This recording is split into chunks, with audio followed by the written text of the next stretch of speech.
The terrified guy hanging from that rock is me. I'm on a green adventure tour just north of Kenora. All right, I'm alive. I like that. And what a beautiful view. Well, this is an eco-friendly activity. A green tour, in this case, refers to our guide, Scott Green. It was views like this one that inspired him to start up his nature-based tour company to show off the region. My family growing up, every chance we got, we were out in the woods and just immersed in it, and I didn't realize how much it was a part of me until I just was away from it. Then I wanted to be with people and show them kind of my hometown. And when I traveled to Europe, everybody kind of said, "What's your hometown like?" And I just decided that I could probably show it because I'm so proud of it. So I think just growing up here and knowing enough of the world to know how special Northwestern Ontario really is. Green admits the company name is a lucky pun. The adventure tours he offers are designed to minimize an environmental impact. But he says there's a distinction between what he does and what he would call ecotourism.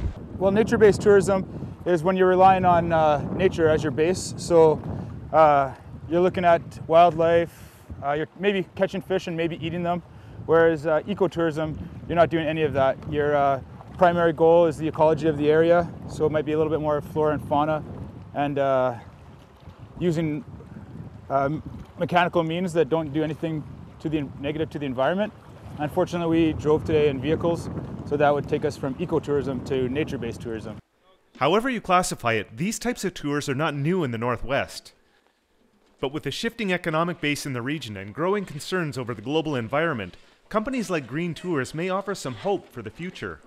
Yeah, I think we really have to key in on that and start doing the ecotourism and stuff. That's going to be what Kenora is, what's going to keep Kenora alive.